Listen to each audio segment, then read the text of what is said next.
শিহরণে তুমি। পর্ব 2। সকাল সকাল মহুয়ার চিৎকার চেঁচামেচির শব্দে মিহির ঘুমে ব্যাঘাত ঘটে। খুব বিরক্ত হয়ে আড়মোড়া ভেঙে খোলা চুলগুলো ক্লিপ দিয়ে আটকে নিল।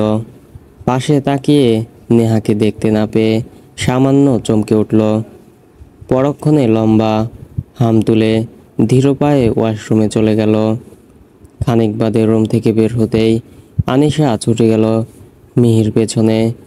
বেশ শক্তপোক্তভাবে মিহির কোমর জড়িয়ে রেখেছে আনিশা। এদিকে আয় বলছি। খাম্মির পেছনে লুকালেই তোর স্কুল মাপ হয়ে যাবে না। মহুয়া স্কুল ব্যাগ হাতে রাগান্বিত কণ্ঠে কথাগুলো বলে আনিশার হাত ধরে টান দিল, কিন্তু মিহির পেছন থেকে ছাড়িয়ে আনতে পারল না, কারণ মিহি সঙ্গে সঙ্গে বাধা দিয়ে থামিয়ে নেয়। কি হয়েছে তোর আপু? সকাল থেকে চিৎকার করে যাচ্ছিস। চিৎকার করব না, এই পাজি মেয়েটা প্রতিটা কাজে আমাকে রাগাবে। প্রথম বলায় কানে নেবে না কখনো। না চেঁচালে তার ঘুম থেকে ওঠা, খাওয়া, স্কুল ইউনিফর্ম পরা কোনোটাই হবে না। একটা থাপ্পড় দিতে মন চাচ্ছে। সে নাকি আজ স্কুলে যাবে না। সামনে চতুর্থ শ্রেণীর প্রথম সেমিস্টার, আর সে কিনা স্কুলে যাবে না। তুই শর্ত ওকে মজা দেখাই। এতক্ষণে মিহির কাছে আসল কাহিনীটা পরিষ্কার হলো। মিহি আনিশাকে মিষ্টি করে বলল, তুমি আম্মুকে এত কষ্ট দাও কেন? ভালো মেয়েরা কি স্কুল ফাঁকি দেয়? না, দেয় না। লক্ষ্মী মেয়ের মতো স্কুলে যাও। আনিশার চোখ ভর্তি পানি, মন খারাপ। টুপ করে চোখের পানি গড়িয়ে পড়ার সঙ্গে সঙ্গে বলে উঠে, আজ না যাই। তুমি এসেছো তাই আজ যেতে মন চাচ্ছে না খাম্মি। তাহলে তো আমি এসে ভুল করেছি। আমি না আসলে তো স্কুলে না যাওয়ার বায়না করতে না। তাহলে আমি এখনই চলে যাই, আর কখনো আসবো না এখানে। আনিশা মিহির একটা আঙ্গুল চেপে ধরল আর বলল, না, যাবে না তুমি। ঠিক আছে, তবে তার জন্য তোমার স্কুলে যেতে হবে, আর রোজ যেতে হবে। তা না হলে আমি চলে যাব। আমাকে আটকে রাখতে পারবে না। আনিশা দুই হাতও মাথা নাচিয়ে বলল, না, আমি স্কুলে যাব। চলো আম্মু। মিহি আনিশার চোখ মুছে দিয়ে ড্রেস ঠিক করতে করতে বলল, দ্যাটস লাইক মাই প্রিন্সেস। সাথে মহুয়াকে জিজ্ঞেস করে, নেহা কোথায় রে আপু? দেখিনি রুমে। মহুয়া তাড়া দিয়ে বলল, নেহা জরুরি কাজে মার্কেটে গিয়েছে। নিশ্চয়ই বাদ চলে এসেছে নিচে। আমি আনিশাকে বাসে দিয়ে আসছি, তুই ব্রেকফাস্ট শুরু করে দে। এই বলে দ্রুত পায়ে চলে যায় আনিশাকে নিয়ে।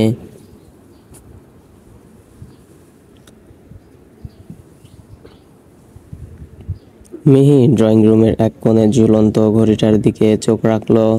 দেখলো প্রায় 9টা বাজতে চলেছে। তা দেখে মাথায় হাত দিয়ে বলল, আজ এতক্ষণ ঘুমালাম। আমি তো জীবনেও এত লেট করে ঘুমাই না। কি করব, ক্লান্ত শরীরে ঘুম তো আসবেই। সব ওই বেয়াদব ছেলেটার জন্য। গণহাঁটা হাঁটিয়েছে আমাকে দিয়ে। ঘুম তো বেশি আসবেই। আজ তো খারাপ। মিহির কথার মাঝেই তার কানের মধ্যে জোরে ম্যাডাম ফুলি নামটি গিয়ে আঘাত করল। মিহি ভয়ে কানে হাত ঠেসে ধরল। তবে গলার স্বরটা চেনা চেনা লাগলো বলে চোখ জোড়া চটজলদি খুলে ফেলল। চোখের সামনে খুসরুর হাস্যোজ্জ্বল মুখটি দেখে মিহির রাগ পায় প্রায় তুঙ্গে। মিহি ধমকের সুরে বলল, কি সমস্যা? এখানে কি আপনার? অভদ্রতার একটা সীমা থাকে। বলা নেই ক নেই, কারো বাড়িতে কিভাবে ঢুকে গেলেন? খুসরু ভাবলেশীনভাবে বলল, ব্রেকফাস্ট করতে এসেছি, চলুন একসাথে করি। মিহির ক্রোধের মাত্রা আরও কয়েক দফা বেড়ে গেল। সে দাঁত কিরমির করে বলল, একদম চুপ। নিজের বাড়িতে গিয়ে ব্রেকফাস্ট করুন গিয়ে। বেহায়া, এভাবে কারো বাড়িতে ব্রেকফাস্ট করতে চলে আসা কেমন বেহায়াপনা। আমি তো নিজের বাড়িতেই আছি। আমি তো অচেনা কারো বাড়িতে নেই। ও হ্যালো। খুসরু হাত বাড়িয়ে বলল, হাই, কি অবস্থা?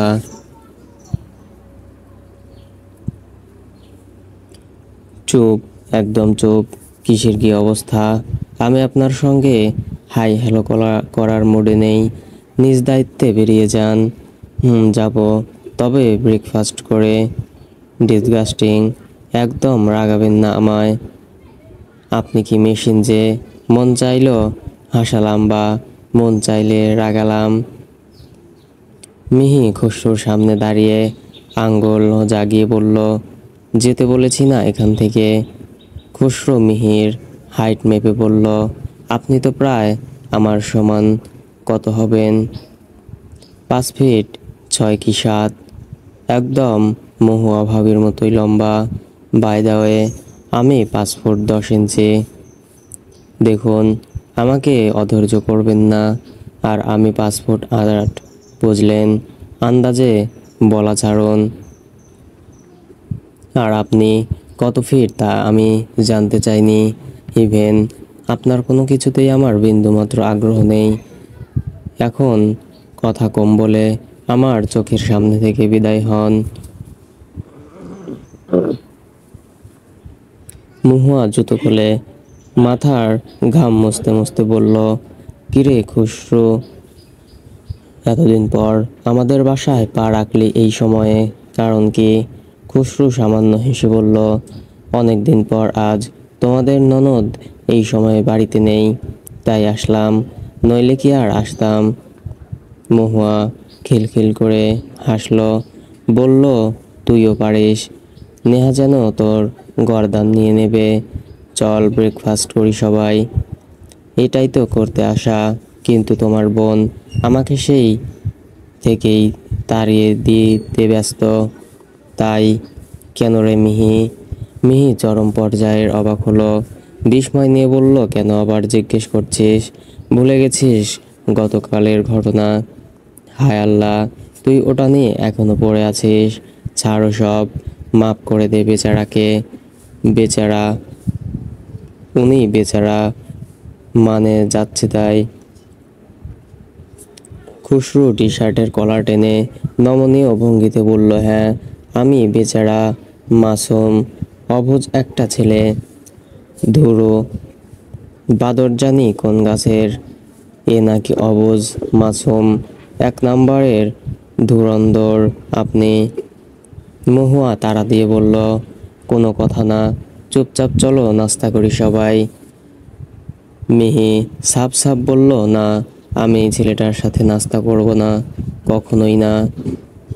এমন করে না বোন আমার, চল প্লিজ। বারবার অনুরোধ করার পর মিহি রাজি হলো। তবে মিহি যে চেয়ারটায় বসেছে তার ঠিক বাম পাশের চেয়ারটাতেই খসরু গিয়ে বসলো, যা মিহিকে বাধ্য করে কথা বলতে। কি প্রবলেম বলুন তো আপনার? আপনি এত চেয়ার থাকতে আমার পাশের চেয়ারে কেন বসলেন? হোয়াই? খুসরু পাল্টা বলল, আপনি আমার পাশে কেন বসলেন? হোয়াই? আশ্চর্য, আমি আগে বলেছি আর আপনি পরে? আমি তো তা জানি না। আমি তো এই চেয়ারটাতেই বসবো বলে ঠিক করে রেখেছিলাম। মহুয়া এবার ঝাড়ি মেরে বলল, সামান্য বসা নিয়েও তোর সামান্য সমস্যা কেন? চুপ করে খেয়ে নে। মিহি এবার কিছু না বলে চেয়ার ছেড়ে উঠে দাঁড়ায়। পর মুহূর্তেই খুসরো অতীব দুঃসাহসিকতার সাথে মিহির হাতের কবজে চেপে জোরপূর্বক মিহিকে চেয়ারে বসালো। তারপর যা করলো তা দেখে মিহি ও মহুয়া দুজনেই চোখ কপালে চড়ে গেল। খুসরু মহুয়ার মুখে জোরে করে ঠেসে পরোটা টুকরো পুড়ে দিল। মিহি খুসরুর অদ্ভুত কাজে হতভম্ব, হতবিহ্বল ও নির্বিকার। এমনভাবে ধরেছে যে খাবারটা ফেলতেও পারছে না, কিছু বলতেও পারছে না। তাই না চাইতেও খাবারটা গলা দিয়ে নামাতে হলো মিহিকে। মিহি বিছানার বালিশ খামছে, নাক মুখ দিয়ে তপ্ত নিঃশ্বাস ছাড়ছে। তার শিরা ধমনী দিয়ে অস্বাভাবিক মাত্রায় রক্ত চলাচল করছে যেন। বারবার সকালের ঘটনাটা চোখের সামনে ভেসে উঠছে।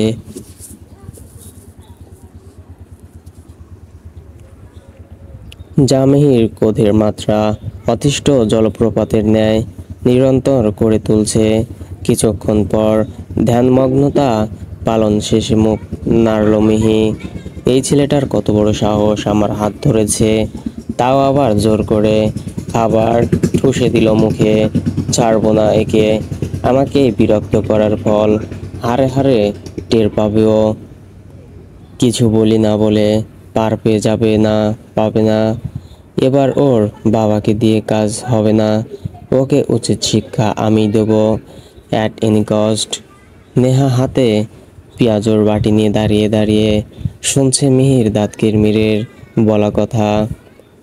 নেহা আস্তে কাশি দিয়ে মিহির থেকে কিছুটা দূরে গিয়ে বসে আর বলে, খুসরো এরকমই একটু দুষ্টু স্বভাবের, তুমি মজা হিসেবে নিলে ব্যাপারটা কিছুই না।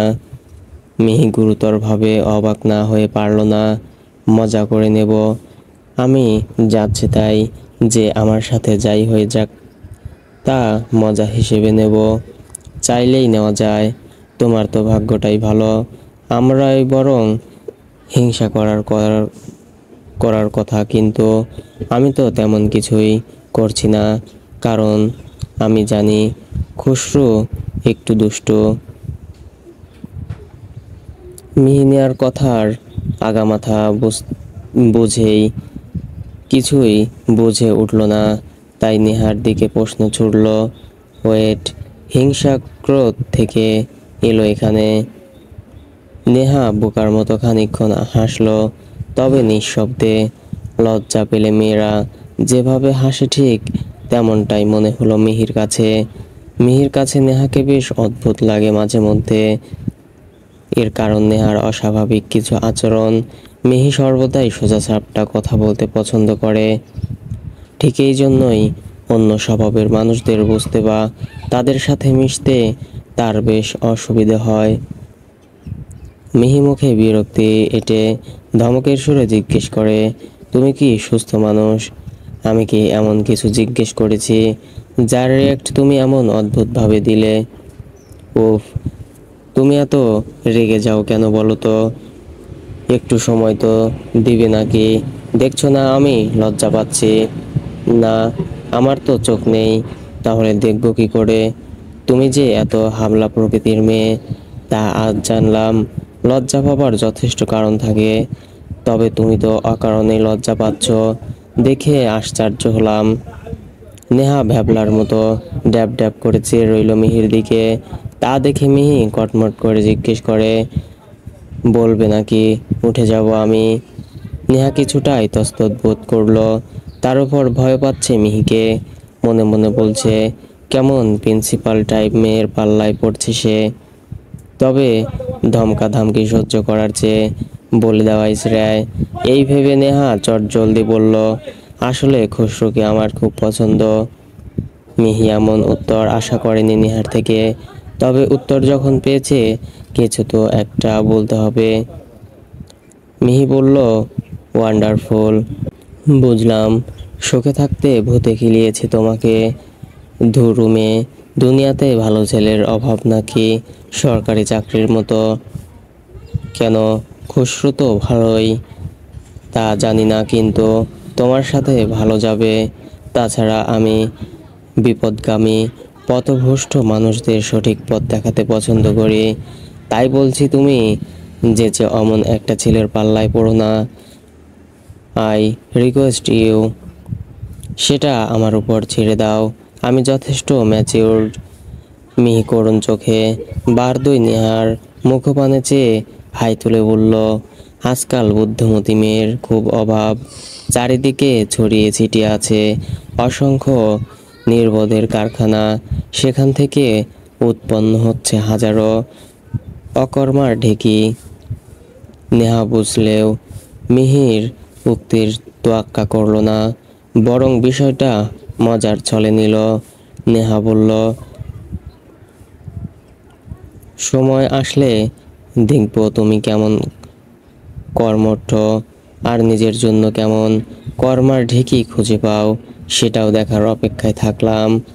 মিহিও মজার ছলে বলল, আচ্ছা দেখে নিও, এখন দাও পেঁয়াজও খাই, সারাদিন আজ কিছু খেলামই না রাগ করে। হ্যাঁ অবশ্যই, আমি একটু ছাদে যাই, গিয়ে দেখি আমার ফুল গাছগুলোর কেমন হাল হয়েছে, 2 দিন দেখিনি তাদের। তুমি যাবে?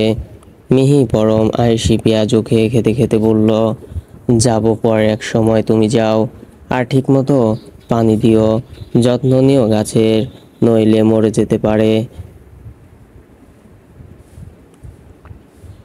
হ্যাঁ ঠিক বলেছ, তুমি বসো, আমি এক্ষুনি আসছি।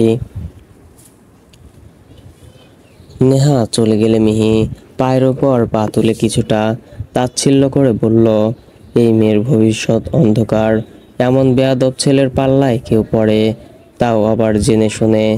যাই হোক, আমাকে প্রতিশোধ নিতে হবে যেভাবেই হোক।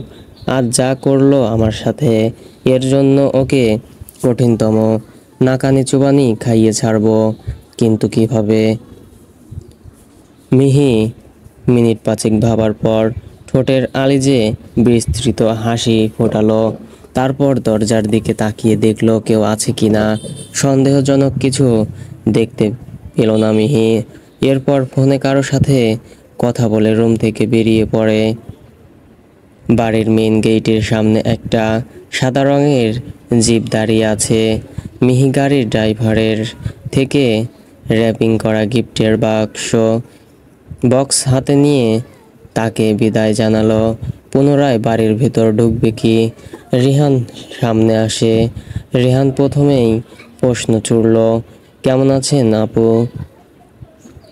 মিহি রিহানকে দেখা মাত্রই চিনে ফেলে, ফলে হালকা হেসে জবাব দেয়, জি আলহামদুলিল্লাহ, আপনি?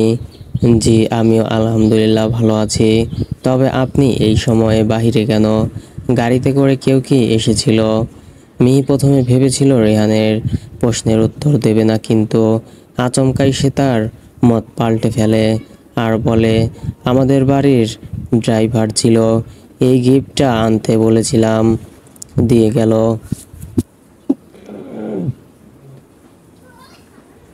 ও আচ্ছা, কিন্তু গিফট কেন?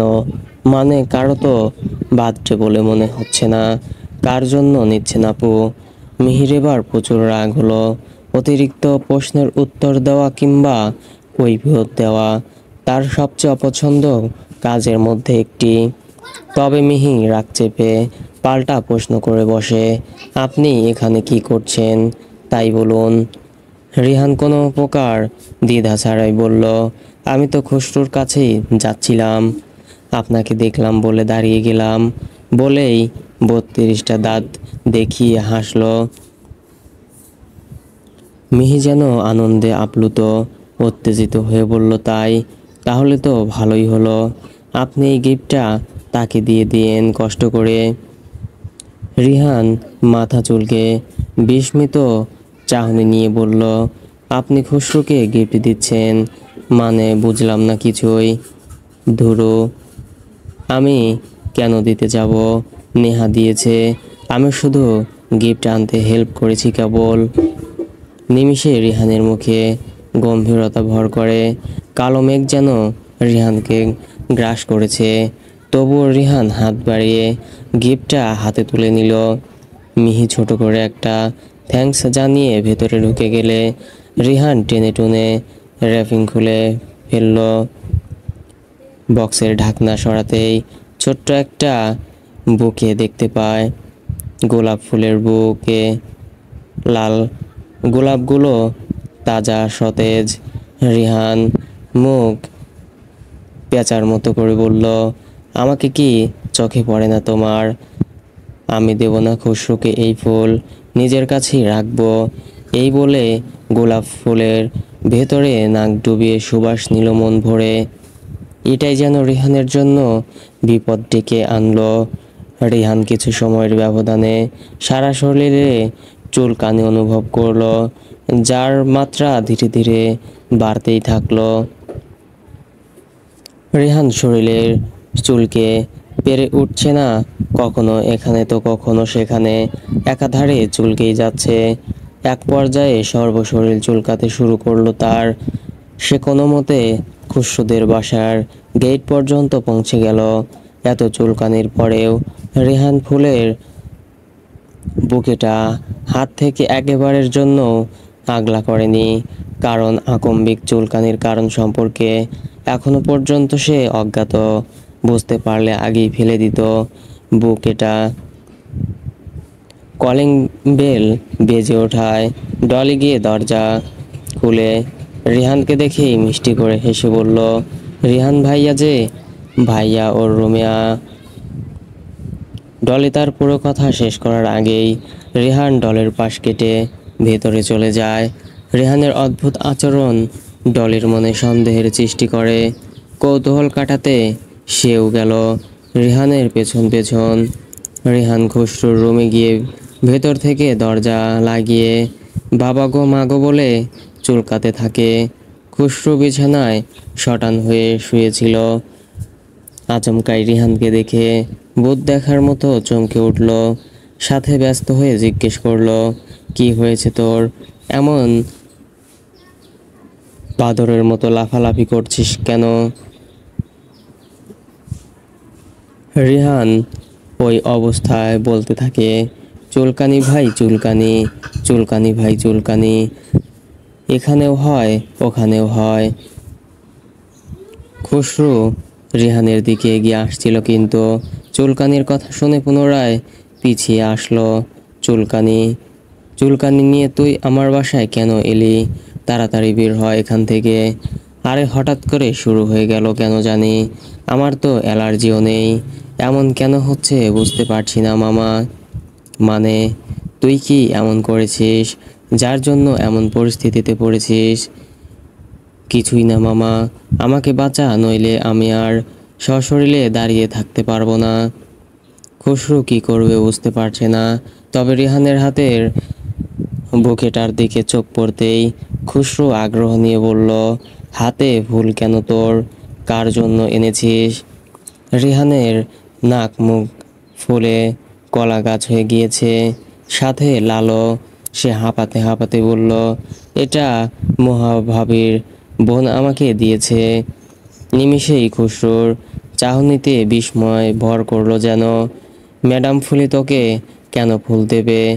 না, নেহা নাকি তোকে দেওয়ার জন্য মহাভাবীর বোনকে দিয়ে আনিয়েছে।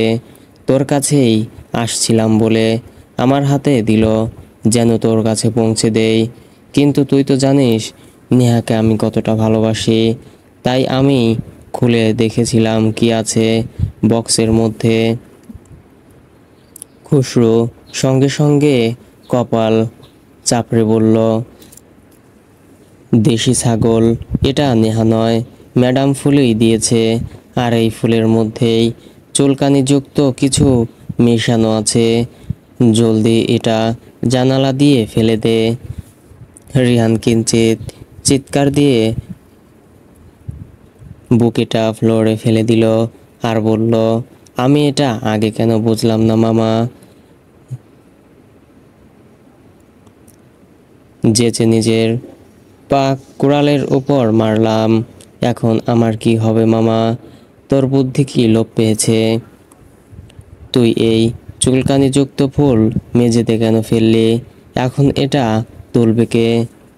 আমাকে বাঁচা বন্ধু, আমার হাত পা জ্বালা করছে খুব। খুশরুর এবার বেশ মায়া হলো রেহানের জন্য, তাই কিছু একটা ভেবে বলল, তুই আমার বাথরুমে গিয়ে গোসল করে নে, হয়তো কিছুটা রিকভার করতে পারে।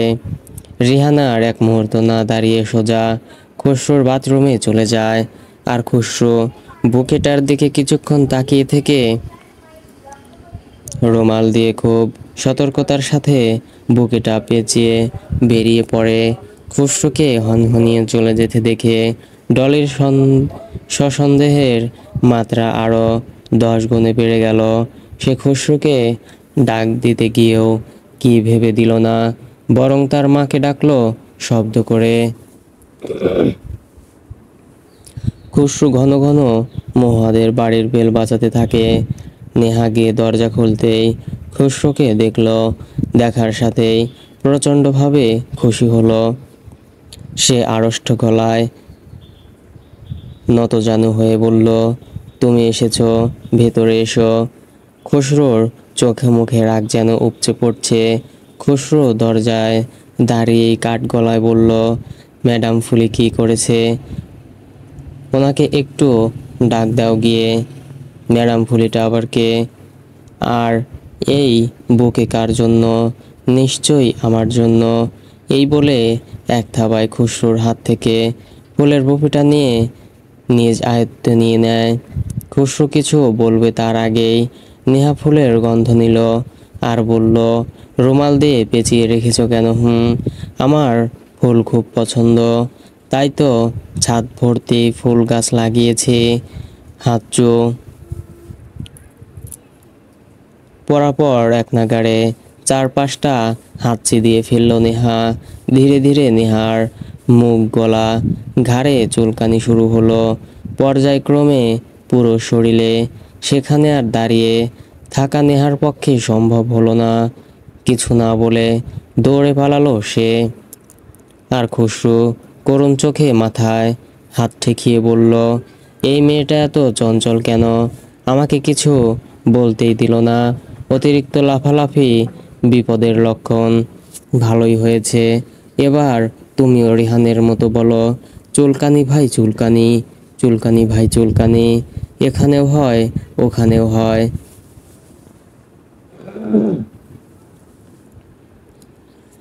মিহি পড়াশোনায় বেশ মনোযোগী একটা মেয়ে। নেহার মতো সেও এবার অনার্স শেষ বর্ষের ছাত্রী। একইভাবে ডলিও। মিহি নিজের প্রয়োজনীয় বই সাথে করে নিয়ে এসেছে। সে আনিশাকে পড়া বুঝিয়ে দিয়ে নিজ পড়ায় মনোযোগ দিল। এমন সময় নেহাকে হাত পা ছোটাছুটি করতে দেখে নেহার দিকে দৃষ্টি স্থির করল। মিহ, আনিশা দুজনেই স্তম্ভিত হয়ে নেহার কাণ্ড কারখানা দেখছে। কিছুই যেন তাদের বোধগম্য হয়ে উঠছে না। নেহা ফুলের তোড়াটা টেবিলের উপর রেখে দ্রুত পায়ে ওয়াশরুমে চলে যায়। এরপর পরে আনিশা হো করে হেসে বলে, দেখেছো খাম্মি, ফুপি কিভাবে নাচলো? মিহি চিন্তিত মুখশ্রী নিয়ে বলল, তোমার ফুপি নাচেনি, কোনো সমস্যা হয়েছে তার।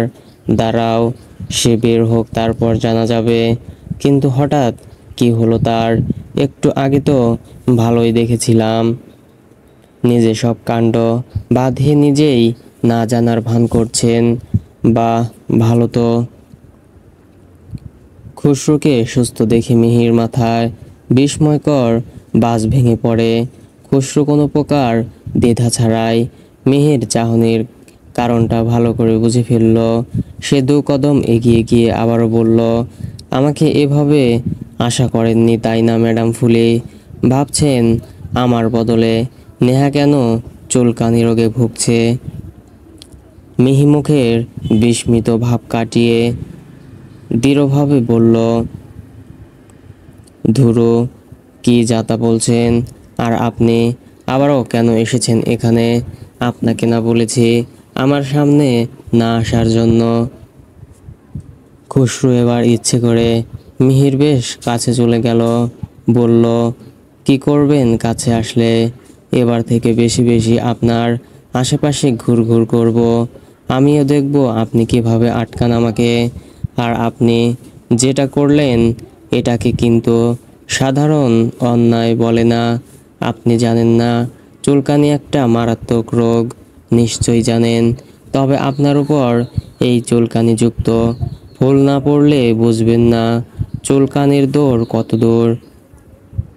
চুলকানিযুক্ত ফুল আবার কি? কি এটা? আমি তো জানি না। মিহি এমনভাবে বলল যেন সে কিছু জানেই না। আপনি দেখছি অভিনয় বেশ পারদর্শী। তবে অভিনয় করে কোনো লাভ নেই যখন সকল প্রমাণ আপনার বিরুদ্ধে। আপনি কি বলছেন বলুন তো? আমি কি করেছি? আমি তো নেহাকে কোনো ফুল দেইনি। তা ঠিক, তবে আপনি আমার কাছে পৌঁছে দেওয়ার জন্য রিহানের কাছে দিয়েছিলেন। তবে আমার সৌভাগ্য বলবো নাকি রিহান ও নেহার দুর্ভাগ্য বলবো সেটাই বুঝতে পারছি না। কারণ তারা এখন ভুক্তভোগী আর আমি আল্লাহর রহমতে বেঁচে গিয়েছি। তাছাড়া সবটা যদি আপনার প্ল্যান মাফিক হতো তাহলে আজ ওদের জায়গায় আমি থাকতাম। আপনি কিন্তু বেশি বেশি বলছেন মিস্টার বেয়াদব। আমাকে কিন্তু আর রাগাবেন না। ভালোই ভালোই চলে যান বলছি। আপনি এভাবে মানবেন না বুঝেছি। আপনাকে অন্য ট্রিকে বোঝাচ্ছি। এই বলে খুসরু টেবিলের উপর থেকে কয়েক টুকরো টিস্যু ছিঁড়ে বুকেটা নিল, তারপর বলল, এখানে এখন এটা আপনার পুরো মুখে মেকআপ এর মতো লাগিয়ে দেব। আর যদি দৌড় দেন তো গায়ে ছুঁড়ে মারবো। এবার আপনি বলেন কোনটা করব। মিহি ভয়ে ডোক গিলছে আর এদিক সেদিক তাকিয়ে পালানোর রাস্তা খুঁজছে। খুসরু যেহেতু দরজার কাছে দাঁড়িয়ে, সেহেতু দৌড় দেওয়াটা বোকামির মধ্যে পড়বে। আর বারান্দা একটু দূরে হয়ে যাবে। যতক্ষণে বারান্দায় যাবে ততক্ষণে খুসরু তার শরীরে বুকেটা ছুঁড়ে মারতে পারে এই ভেবে ওখানেই ঠায় দাঁড়িয়ে রইল মিহি। ঠিক তখন আনিশা কোমরে দুহাত গুজে বলল, তুমি কিন্তু আবারও বকা খাবে দাদুর কাছে। আমি কিন্তু আবারও কমপ্লেন করে দেব দাদুর কাছে। এবার মারও খেতে পারো। খসরু খিলখিল করে হেসে বুকেটা বারান্দা দিয়ে ফেলে আসলো। তারপর বলল, ডাবল ব্যাটারি ইদানিং খুব সাহসী হয়ে গিয়েছে। হবে না কেন? খালা যে তার অতিরিক্ত সাহসী ও বদরাগী। ভালো তো বিচ্ছু বাহিনী তৈরি করলেন ম্যাডাম ফুলি। আর আমি এতটাও খারাপ নই যে কারো ক্ষতি করব। আপনি ভুল করছেন, তাই একটু ভয় দেখালাম। মিহি ব্যঙ্গ করে বলল, কত যে মানুষের উপকার করেন তা গতকাল প্রমাণ পেয়েছি তো। আসছে নিজের গুণগান গেতে। আপনি মরার আগ পর্যন্ত গতকালের বিষয়টা ভুলবেন না বুঝলাম। তবে মানতেই হবে আজকে কিন্তু আমি বাল বেঁচেছি।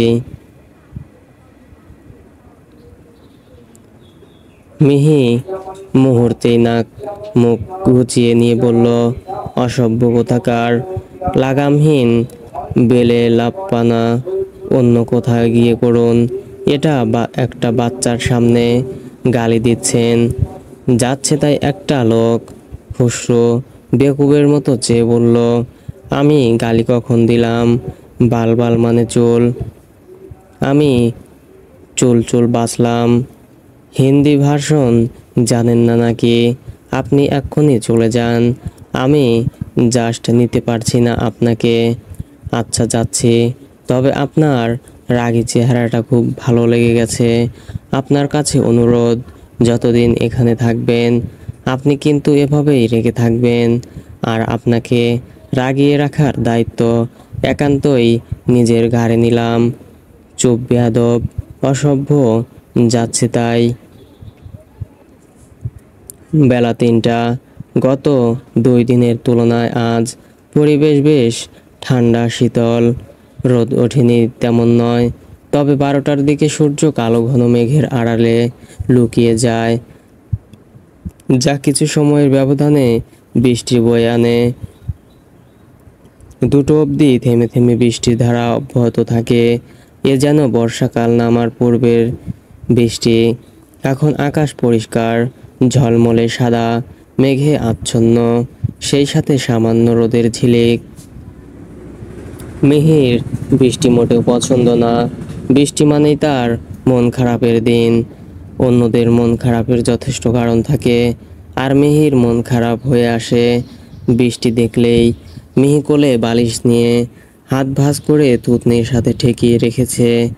নেহা ঘুমাচ্ছে। নেহার জ্বর এসেছে। গতকাল প্রায় 5 থেকে 6 বার গোসল করার আজ তার এই পরিণতি। কিছুক্ষণ পর মুহানিজ খেয়ালে কিছু বলতে বলতে নেহার রুমে আসলো। তার হাতে জলপট্টির জিনিসপত্র। এসেই নেহার কপালে হাত দিয়ে বলল, জ্বর এখনো কমেনি মেয়েটার। মাহিম এসে নেহার এই অবস্থা দেখলে খুব রাগ করবে রে। মিহি মহুয়াকে বসার জন্য জায়গা দিয়ে বলল, সব কিছু আমার জন্যই হলো রে আপু। নিশ্চয়ই রিহান ভাইয়ারও খুব খারাপ অবস্থা। তুই যে কি এত বাড়াবাড়ি না করলেও পারতিস।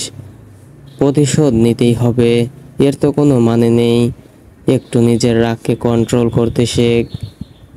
হ্যাঁ, তুই তো আমার দোষটাই দেখবি সব সময়। আমি কিন্তু অনেকবার ক্ষমা চেয়েছি নিহার থেকে। রেহান ভাইয়াকে সামনে পেলে তার থেকেও মাপ চেয়ে নিব। আর যা হওয়ার হয়ে গিয়েছে, এটা নিয়ে কথা বলে কোনো ফায়দা নেই। তা ঠিক। আচ্ছা, তুই একটা কাজ কর, একটু নিচে গেটের সামনে গিয়ে দাঁড়া। কেন রে আপু? আনিশা চলে আসবে এক্ষুনি। আমি নেহার মাথায় জলপট্টি দিচ্ছি, তাই যেতে পারবো না। মিহি বাড়তি প্রশ্ন করলো না, মাথা একদিকে কাত করে বলল, ঠিক আছে আপু। লিফট বন্ধ দেখে মিহির মেজাজ যেন আরো তুঙ্গে। উপায় না পেয়ে সিঁড়ি ভেঙে নিচে নামতে হলো তাকে।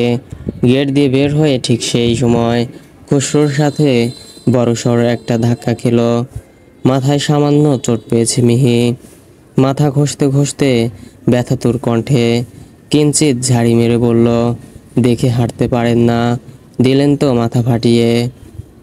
খসরু কৌতুক করে বলল, কই দেখি কয় কেজি রক্ত বের হলো। কথার ছিঁড়ি গুলো বদলান, যাচ্ছে তাই বলা বন্ধ করুন, আর সামনে থেকে সরুন। খসরু সরে গিয়ে সাইড দিল বের হওয়ার।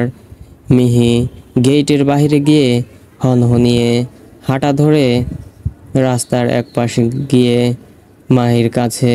মনে হচ্ছে খসরুর তার পেছন পেছন আসছে। চটজলদি ঘুরে তাকাতেই মনের আশঙ্কাটা সত্যি হলো মিহির। মিহি থেমে গেলে খসরু থেমে যায়। অপলক ঝাপটিয়ে হাসি দিয়ে বলে, কোথায় যাচ্ছেন? তা দেখতে আসলাম আর কি। মিহি তুখোর কণ্ঠ ছুঁড়ে দাঁত কিরমির করে বলল, আমি কোথায় যাচ্ছি না যাচ্ছি তা আমার ব্যক্তিগত ব্যাপার। আপনি কেন আসছেন আমার পিছু? এটা কোনো কথা ম্যাডাম ফুলি? আপনি আমাদের মেহমান, আর তাছাড়া আপনি একজন সুন্দরী মেয়ে, তার উপর একা, তাও আবার এখানকার রাস্তাঘাট তেমন চেনেন না। এতগুলো কারণ থাকা সত্ত্বেও আমি আপনাকে একা কিভাবে ছেড়ে দেই? বলুন বলুন। এই শুনুন, আমাকে নিয়ে এত ভাবতে হবে না আপনাকে। আপনি আপনার কাজে যান। সেটা বললে তো হবে না। আমি যেখানে দাঁড়িয়ে আছি সেটা হচ্ছে সরকারি রাস্তা, তাই আমার ইচ্ছের উপর নির্ভর করে আমি যাব কি যাব না। আমি চাইলে এখানে বসেও শুয়েও থাকতে পারি, আর আপনিও পারেন। আপনি তো দেখছি মহা ঝামেলার লোক। আপনি বোঝেন না, আমি আপনাকে একটু সহ্য করতে পারি না। ঘুরে ফিরে আমার আশেপাশে কেন থাকেন আপনি? কি মতলব আপনার? খসরু দুষ্টু হাসি দিয়ে বলল, ছি ছি, এসব বললে বিষয়টা খারাপ দেখায়।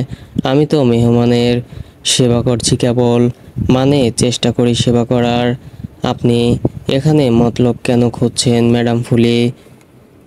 কিচ্ছু বলবো না আমি, আপনি যা ইচ্ছে করুন।